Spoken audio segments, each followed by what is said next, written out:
Hello students, मैं Rakesh Dhasmana maths point में आपका स्वागत करता हूँ। Let us start.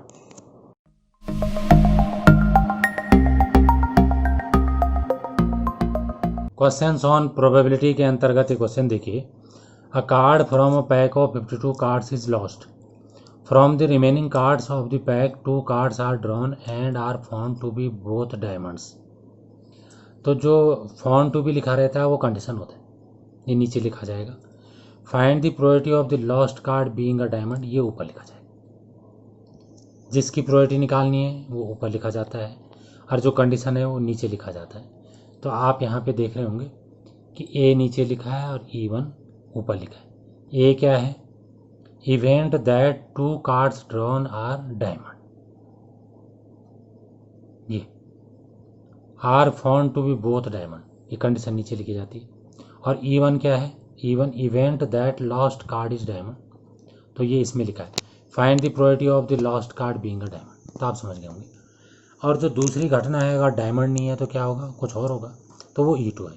Event that lost card is not a diamond. तो इस टाइप के जो क्वेश्चंस होते हैं वो वेज थ्योरम से करे जाते हैं।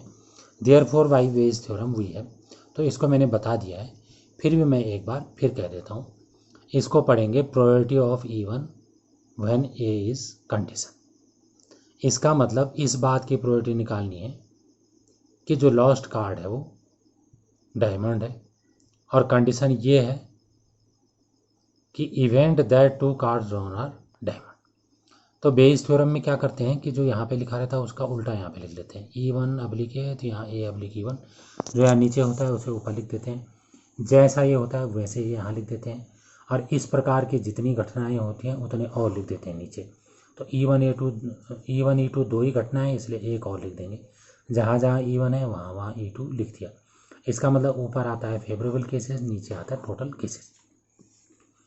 अब पहला वाला देखिए PA अब्लिक E1, तो इसका मतलब समझिए। इसका मतलब है कि event that 2 card drawn are diamond, card क्या होनी चाहिए? डायमंड होनी चाहिए। कंडीशन ये है कि E1 event that lost card is diamond, lost card diamond है। तो आप ही बताओ डायमंड के कितने कार्ड होते हैं? 13। अगर लॉस्ट कार्ड डायमंड होगा तो डायमंड के कितने कार्ड बचे? 12। उन 12 में से हमें कितने निकालने हैं? 2। और टोटल कितने कार्ड बचे? 51, क्योंकि एक खो गया, तो 51 में से कितने निकालने हैं? 2। अब PE1 मतलब event that lost card is diamond. Diamond खोने की प्रोबेबिलिटी क्या है? तो टोटल 52 पत्तों में से डायमंड के कितने हैं? 13 हैं, और टोटल 52 है, तो कट के कितना आ गया? 1/4। अब जो ये लिखा है वही ये भी लिखा है। अब प्लस वाले पे आइए। इसमें हम ये ध्यान दे रहे हैं कि जो लॉस्ट कार्ड है वो डायमंड नहीं है, तो और निकालना डायमंड का कार्ड है, तो फिर 13 पत्तों में से 2 निकलेंगे और 51 में से 2, क्योंकि टोटल में से तो एक पत्ता निकल ही गया है। और यहाँ 3/4 इसलिए आया कि ये PE2 है। PE2 मतलब लॉस्ट कार्ड जो है डायमंड नहीं है, तो डायमंड होने की प्रोबेबिलिटी कितनी है? 1/4।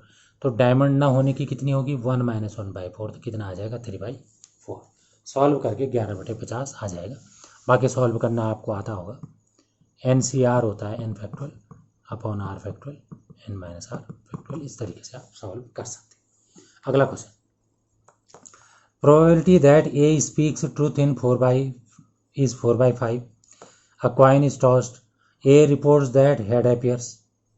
The probability that actually there was head is 4/5, 1/2, 1/5, 2/5। तो इसमें हमने क्या करा कि ABC 3 घटनाएं मान ली। A का मतलब A सच बोलता है, B का मतलब A सच नहीं बोलता है, और C का मतलब हेड अपियर होता है।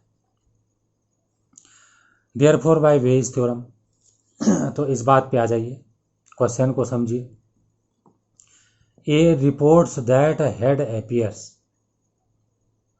हेड अपियर C है तो कंडीशन हो गया, नीचे आ गया। प्रोबेबिलिटी किसकी निकालनी है?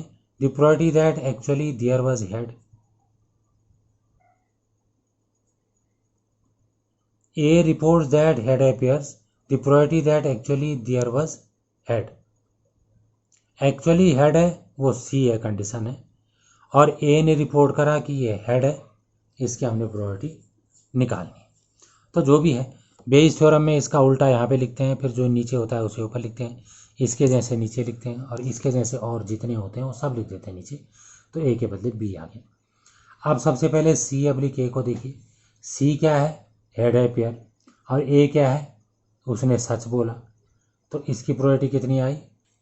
1/2। 1/2 क्यों आई? क्योंकि सच बोला उसने, और हेड टेल आने में हेड आने की प्रोबेबिलिटी कितनी है? हाफ है। तो इसका मतलब हाफ इसकी प्रोबेबिलिटी हो जाएगी into P A. P A मतलब ए ने सच बोला, सच बोलने की प्रोबेबिलिटी उसकी 4/5 दे रखी, और यही यहाँ से यहाँ तक लिख दिया। अब आ जाइए दूसरे पे। पी सी अब्लिक बी का मतलब है कि हेड आने की प्रोबेबिलिटी, जबकि कंडीशन ये है कि उसने झूठ बोला। तो अब इसमें यह है कि हेड नहीं आया होगा तो टेल आया होगा। हेड और टेल दोनों के हाफ ही होती है, इसलिए यहाँ पे 1/2 आ गई। पी बी मतलब है सच नहीं बोला उसने, तो सच बोलने की है 4/5, तो एक में से इसे घटा देंगे तो 1/5, और सॉल्व करके 4/5 आ गई। अगला क्वेश्चन देखिए। If A and B are two events such that A is a proper subset of B and PB not equal 0, then which of the following is correct? PA/B equals PB upon PA, PA/B is less than PA, PA/B is greater than equals PA, none of these। तो सबसे पहले तो intersection बराबर ए हो जाएगा, क्योंकि ए जो है बी के अंदर है, तो दोनों का इंटरसेक्शन ही हो गया। तो पी ए इंटरसेक्शन बी को पी ए लिख सकते हैं। तो PA/B का formula PA intersection B upon P B होता है। इंटरसेक्शन के बदले पी ए रख दिया। अब जो है ये वाला इसके बराबर है, लेकिन जो डिनोमिनेटर है वो एक से छोटा है, तो अगर इसको हटा देंगे तो इधर वाले टर्म की वैल्यू कम हो जाएगी, क्योंकि इसकी वैल्यू इसके बराबर इसके कारण हो पा रही है, क्योंकि ये 1/, मतलब एक से छोटा है, तो इसके होने से पूरे की वैल्यू बढ़ती है, और अगर इसकी वैल्यू एक से बड़ी होती है तो पूरे की वैल्यू घटती है। मतलब इसका ये घटाता तब है जब एक से बड़ा हो, एक से छोटा है इसलिए पी ए को ये घटा रहा है। तो अब इसको हटा ही देंगे तो पी ए और छोटा हो जाएगा, इधर का पक्ष छोटा हो जाएगा इसके हटने से, क्योंकि इसके होने से इस पूरे की वैल्यू बड़ी हो रही। और ये मैंने लिख ही दिया। और इसमें एक बात का और ध्यान देना है कि ये 0 भी नहीं है, इसलिए सी ऑप्शन हमारा सही हो गया। अगला क्वेश्चन देखिए। State which of the following are not the probability distribution of the random variable, give reason for your answer.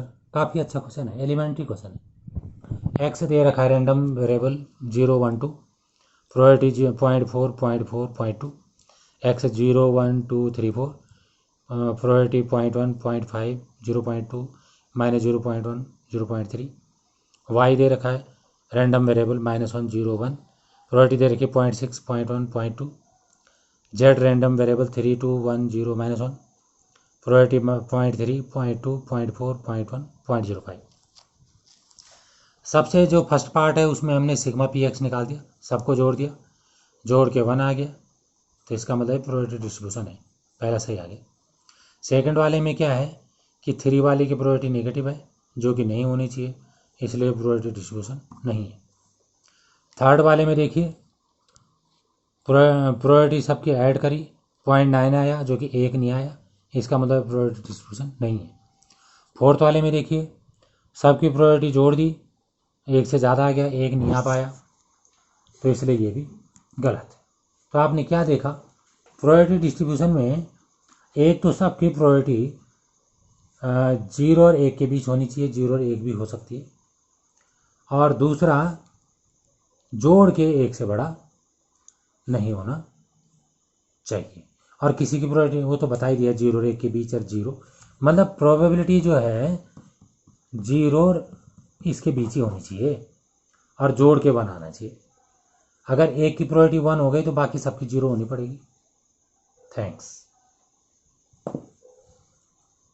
अगर आपको वीडियो पसंद आई हो तो इसे लाइक करें, शेयर करें, सब्सक्राइब करें, और लेटेस्ट वीडियो जानने के लिए बेल आइकन को प्रेस करें।